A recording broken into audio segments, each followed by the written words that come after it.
What is up, my fellow mobile gamers? In today's video, we got tips and tricks for gold and some more tips on gear. Like and subscribe for more amazing mobile gear content. First thing I want to mention is that if you watched my previous video, we got terrible pulls on our summons. But yesterday we got, I guess, what we would call a makeup. We got this insane gear drop, an ancient mythic, pretty damn good. It's the whirlwind set, the 2-piece attack speed plus 75. This is the weapon. Went ahead, maxed this bad boy out. Take a look at these stats. We got attack bonus 21, crit rate 24, attack speed 69, defense bonus 21.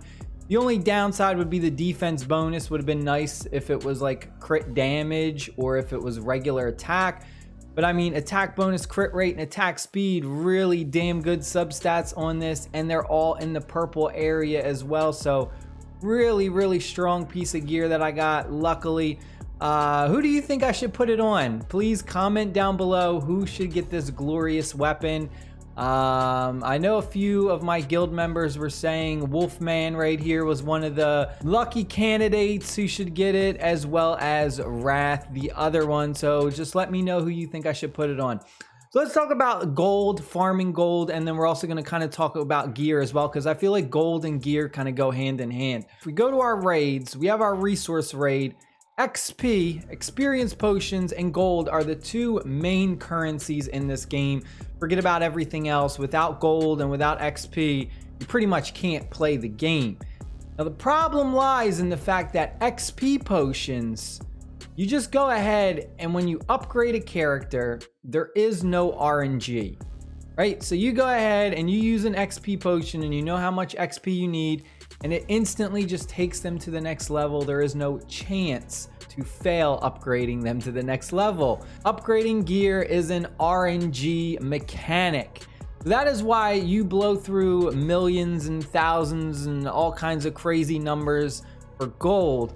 Gold is super important, and because of that, you really don't want to be going ahead and upgrading bad gear. And that's like the first main tip that I have. So when it comes to upgrading gear, you have to be as picky as possible. I mean, I still have like 30 million gold saved up because I'm extremely picky with what gear pieces I go ahead and upgrade. Trying to get through the storyline quest though, I did have to upgrade a bunch of bad gear, unfortunately. But now that I'm through the story quest, I have my legendary hero unlocked for free. I'm extremely picky. Another thing that I suggest is you go ahead and upgrade them slowly by the increments, just to see if you get a really good roll on your substat. Like for instance, if I go ahead, I wouldn't just take this immediately to level 16. One thing that you can do is just take it to level 4 and see if this substat is a good roll. Let's say this is like attack bonus. If I go ahead and I upgrade this to 4 and the attack bonus is in this first bar and it's like 3% or 4%, I mean some god-awful number, then I won't even waste the rest of my gold trying to go ahead and upgrade this to 16. That's what it really comes down to when it comes to this end game stuff, is you really got to be extremely picky and go slow upgrading your substats. And if it's not in at the very least the purple, it's not even worth wasting your gold trying to max it out to level 16, because I'm telling you right now, this end game stuff is all about gear. These end game stages, when you're trying to do these gear raids of like gear raid 1, 2, and 3, and you're trying to clear like stage 19 and 20 and 21, your heroes are only as strong as they can be. You can only get them to level 60. You can only promote them to 6 stars. You can only max out their levels so much. It all comes down to gear. Gear is what's going to make you go ahead and complete a stage 19 and 20. That's pretty much how it is. Heroes on themselves are only so strong. The game is really all about gear. Anything that has defense, HP, attack, anything that has flat stats and is a 3-piece set, I instantly come in here and I sell. Now you just have to be careful because you'll see these ones show 2 pieces. So these ones you kind of have to go through a little bit more manually instead of just going to select all, because if you do select all, you may end up accidentally selling a decent piece of gear. That's why I always go ahead and I lock anything. I do huge raids of like 30 or 40 runs for gear. I go through every individual piece of gear, and if I look at it and I really like the numbers that it has, the substats, or if it has that thumbs up icon, I'll put the lock on it. Otherwise I won't.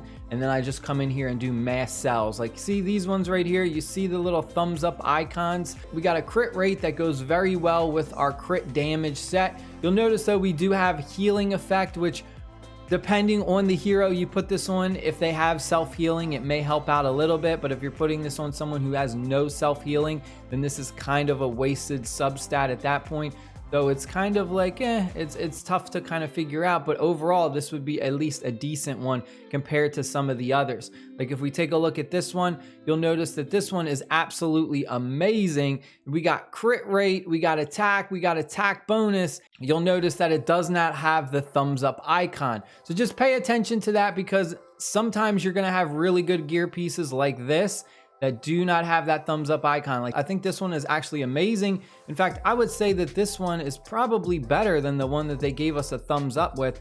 However, you'll notice it's like defense bonus, HP bonus, and then compared to this one has like attack as a flat stat. That's why it's kind of like because these ones are all bonuses, right? You're getting all percentage rolls with the healing effect. There's two main things when it comes to farming for gold. The first one is try and get your Hyperion level as high as possible. Hyperion level is extremely important because you want to get this one.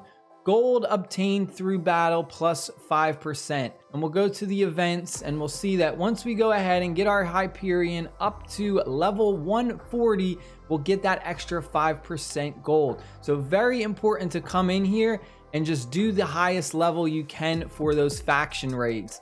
The other thing is the gold bonus, kind of similar to the XP bonus. However, the XP bonus is fairly more easily obtainable in this game, whereas the gold bonus is really hard to get. In fact, the only real main way to get the gold bonus is through the guild shop for 450 guild coins. Now, you don't want to just buy this, on a whim. You want to plan out an entire day. I mean, you have to spend an entire day farming gold and nothing else, and you want to make sure you do this when there are no events going on, at least no big events. What I like to do is check the events, right, and do it on a day where things are not going to end, right? Like, we have some events going on right now, but nothing's ending. Like, today's Monday, and I could go ahead and I could farm all day for gold, and it wouldn't hurt me in any of these events. Stage 7, if you're not at stage 7, I highly suggest you don't even waste trying to farm gold. Don't farm gold at stage 6 or 5 or any of these lower levels. Get to stage 7 unlocked, and then you can start farming the gold, and you're pretty much just gonna use thousands of energy and just keep doing it over and over and over again all day long. That's all you're going to do, is to just go ahead and do that and just have like the best team possible, so that way they run through that gold raid as fast as possible. Lots of AoE damage dealers and stuff like that, because the stage is pretty much just the same as the XP raid, where it's just these goblins come running out there. They are a bit tougher though than the XP raid, I will say that. Like, the highest stage for the XP raid's a lot easier than the gold raid. The gold raid monsters, they can take a pretty big beating, so you need a lot of decent AoE damage dealers just to farm it really fast as possible. That's pretty much it for that. Hope you guys and girls enjoyed the video.